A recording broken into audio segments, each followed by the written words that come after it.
कभी कभी दुनिया की सियासत में सिर्फ एक मुलाकात या एक हैंडशेक ही पूरे खेल को बदल सकता है। और हाल ही में बीजिंग में हुई एक ऐसी ही मीटिंग ग्लोबल पावर में आ रहे बहुत बड़े बदलावों की तरफ इशारा कर रही है। और यही वो सवाल है जिसका सामना आज दुनिया के कई देश कर रहे हैं। जब दुनिया की दो सबसे बड़ी ताकतें आमने सामने हों, तो बाकी दुनिया के पास क्या रास्ता बचता है? तो चलिए, इस सवाल का जवाब ढूंढने के लिए पहले आज की दुनिया की हकीकत को समझते हैं। हम एक ऐसे दौर में हैं जहां पुराने नियम टूट रहे हैं और दशकों से चला आ रहा सिस्टम अब बदल रहा है। देखिए, ये सिर्फ कोई पॉलिटिकल स्टेटमेंट नहीं है। ये एक ऐसी सच्चाई है जो हर देश को अपने रिश्तों और अपनी दोस्ती पर दोबारा सोचने के लिए मजबूर कर रही है। खासकर तब जब अमेरिका की अपनी नीतियां बदल सकती हैं, तो अब दुनिया के देश किसी एक पर निर्भर रहने के बजाय अपने लिए नए रास्ते तलाश रहे हैं। इस नई हकीकत को भारतीय आर्थिक सर्वेक्षण ने एक नाम दिया है, पैक्स सिलिका। ये ग्लोबल कंपटीशन का नया मैदान है। अब लड़ाई तेल और स्टील की नहीं है, बल्कि कंप्यूट यानी कंप्यूटिंग पावर की है। जो भी एआई, सेमीकंडक्टर और जरूरी खनिजों को कंट्रोल करेगा, वही आने वाले भविष्य को कंट्रोल करेगा। और इसी नई महाशक्ति बनने की दौड़ में हर देश अपनी जगह बनाना चाहता है। और ये लड़ाई सिर्फ कागजों पे नहीं है, असल में जमीन पर हो रही है।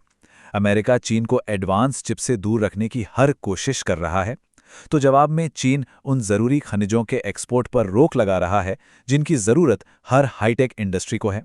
और इस खींचतान का असर पूरी दुनिया की सप्लाई चेन पर पड़ रहा है। तो इस पूरे ग्लोबल टेक और इकोनॉमिक घमासान के बीच ब्रिटेन ने एक ऐसा कदम उठाया है जो कई लोगों के लिए काफी हैरान करने वाला है। ये समझना बहुत जरूरी है कि ये विजिट कितनी खास है।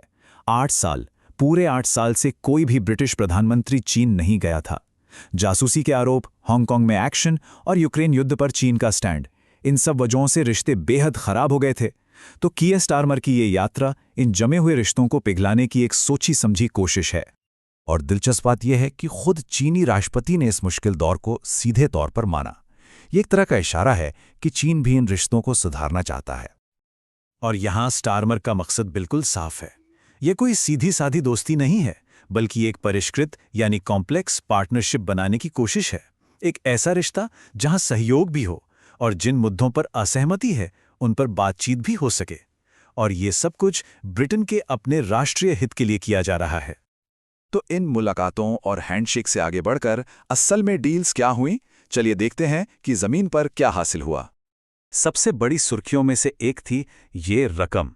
दवा बनाने वाली कंपनी एस्ट्राजेनेका ने 2030 तक चीन में $15 अरब के निवेश का वादा किया। ये दिखाता है कि इस यात्रा में कितने बड़े आर्थिक दांव लगे हुए थे।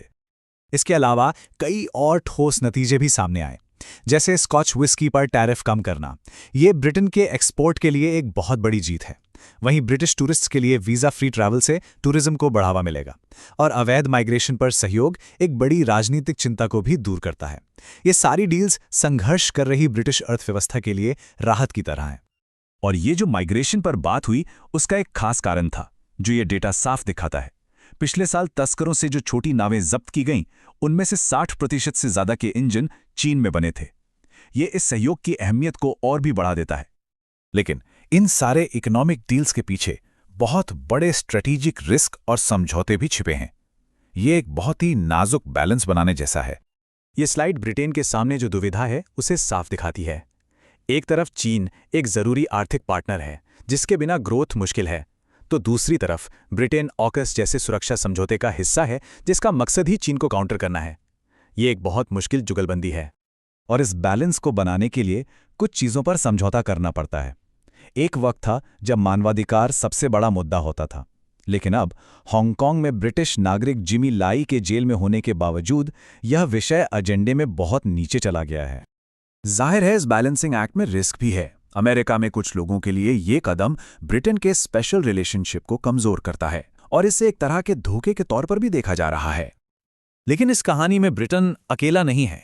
जो कुछ भी हो रहा है वो एक बड़े ग्लोबल बदलाव का हिस्सा है जहां हर देश अपने दांव चल रहा है। ये लिस्ट देखिए, एक साफ ट्रेंड दिख रहा है। अमेरिका के कई करीबी सहयोगी जैसे कनाडा, साउथ कोरिया, ऑस्ट्रेलिया और जल्द ही जर्मनी भी अब चीन के साथ सीधे तौर पर जुड़ रहे हैं। ये सिर्फ अलग अलग देशों की यात्राएं नहीं हैं, बल्कि एक मल्टीपोलर यानी बहुध्रुवीय दुनिया बनने का साफ संकेत है। तो इस नए दौर में देशों के लिए सक्सेस का मंत्र बन गया है स्ट्रेटेजिक इंडिस्पेंसिबिलिटी।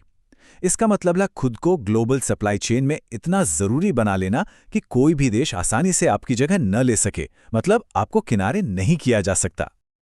और इस नई दौड़ में चीन की स्ट्रैटेजी यही है। वो खुद को एक ऐसे स्थिर और प्रैक्टिकल पार्टनर की तरह पेश कर रहा है जो देशों से ये नहीं कहता कि आप या तो हमारे साथ हैं या हमारे खिलाफ। तो आखिर में सवाल बस यही रह जाता है, जैसे जैसे देश इस नई दुनिया में अपनी अपनी जगह बना रहे हैं, आने वाले वक्त में इस ग्लोबल गेम के नियम लिखने की ताकत आखिर किसके हाथ में होगी?